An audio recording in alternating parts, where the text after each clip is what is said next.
세계 10위권의 경제대국인데 국민은 행복하지 않은 나라. OECD 최고 수준의 교육열을 자랑하지만 정작 아이들은 세상에서 가장 불행한 나라. 네, 바로 대한민국이죠. 오늘 자료 분석에서는 현대 한국 사회가 마주한 이 기이하고도 고통스러운 역설, 그 중심을 한번 파고들어 보겠습니다. 자, 시작부터 정말 충격적인 통계를 하나 보시죠. 세계 가치관 조사 자료인데요. 한국인의 65%가 소득 격차가 지금보다 더 벌어져야 한다고 응답했습니다. 아니, 불평등을 줄여야 한다는 게 상식 아니었나요? 독일 사람들은 13%만 그렇게 대답했는데 무려 5배나 높은 수치입니다. 이게 너무 비상식적이어서 무슨 통계 오류인가 싶을 정도죠. 하지만 이게 바로 우리가 풀어야 할 한국 사회의 핵심 미스터리입니다. 대체 왜 사람들은 자신을 고통스럽게 만드는 이 불평등을 오히려 더 원하게 된 걸까요? 그리고 이 역설은 단순히 소득 문제에만 그치지 않아요. 사회 곳곳에서 이미 경고음이 울리고 있거든요. 아이들은 세상에서 가장 불행하고 어른들의 사회 갈등은 세계 최고 수준이고 약자에 대한 관용은 최하위예요. 결국 개인들은 다 고립돼서 집에 혼자 있을 때 가장 행복하다고 말하는 지경에 이른 거죠. 이 모든 게 사실은 하나의 병을 가리키고 있습니다. 저희가 분석한 자료들은 이 모든 사회적 병리 현상의 원인으로 딱 하나를 지목하고 있습니다. 바로 이 강력한 문구에 그 진단이 담겨 있습니다. 여기서 흥미로운 점은요, 문제의 핵심이 흔히 말하는 정치나 경제가 아니라는 거예요. 그보다 더 근원적인 곳, 바로 우리 정신을 어린 시절부터 조립하는 그 기계, 초경쟁 교육 시스템을 지목하고 있다는 거죠. 여기서 아주 중요한 질문이 나옵니다. 아니, 이 시스템이 사람들을 이렇게 불행하게 만든다면 왜 사람들은 여기서 벗어나려고 하지 않을까요? 심지어 기꺼이 참여하고 이걸 옹호하기까지 하는 걸까요? 그 해답은 바로 여기에 있습니다. 우리가 너무나 당연하게 여기는 일련의 믿음들. 그게 사실은 우리를 가두는 강력한 이데올로기적 감옥이라는 겁니다. 너무 깊이 뿌리 내려서 마치 자연현상처럼 느껴지는 거죠. 자, 이 감옥의 첫 번째 기둥은 경쟁 그 자체를 숭배하는 경쟁 이데올로기입니다. 우리 주변에서 경쟁 없는 세상이 어디 있어? 이런 말 정말 흔하게 됐잖아요? 바로 그 말이 모든 비판을 무력화시키는 주문인 셈이죠.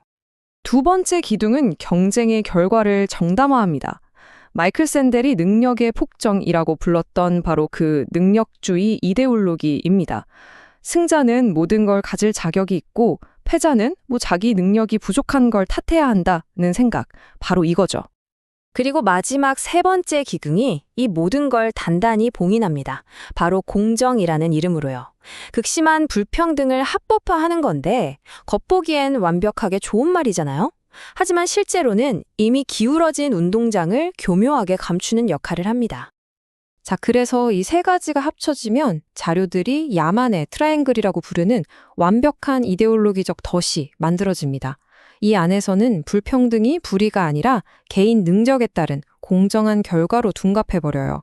그래서 사람들이 이 결과를 지지하는 걸 넘어서 아까 그 통계처럼 오히려 더 큰 격차를 원하게 되는 겁니다. 이 이데올로기적 덫이 현실에서 어떻게 작동하는지 정반대의 철학을 가진 독일 교육과 비교하면 그 차이가 정말 극명하게 드러납니다. 보세요. 한국 시스템의 목표는 학생들을 줄 세우는 것입니다. 반면에 독일은 비판적 사고를 키우는 거죠.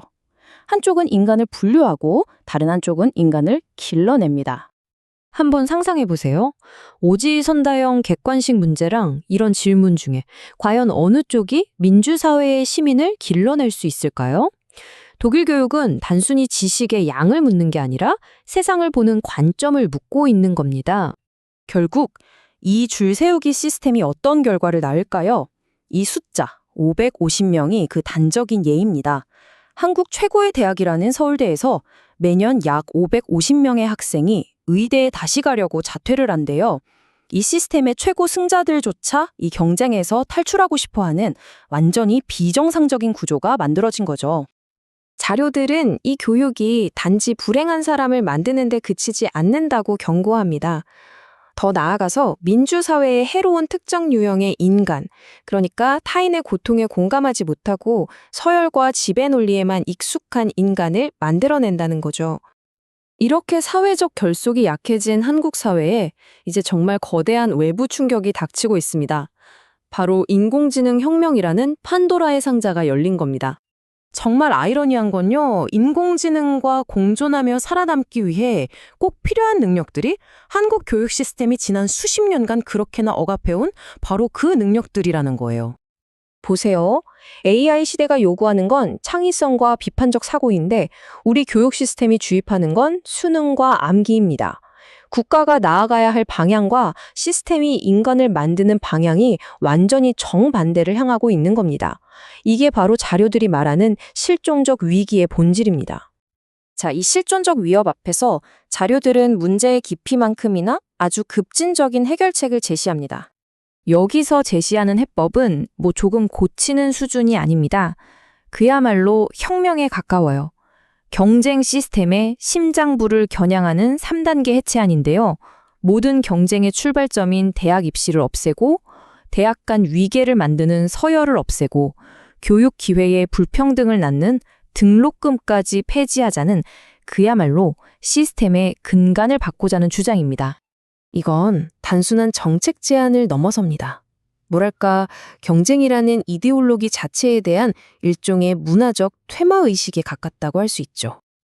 그리고 그 경쟁이 있던 빈자리에 성숙하고 공감할 줄 알고 책임감 있는 시민을 길러내는 새로운 시스템을 구축하자는 겁니다.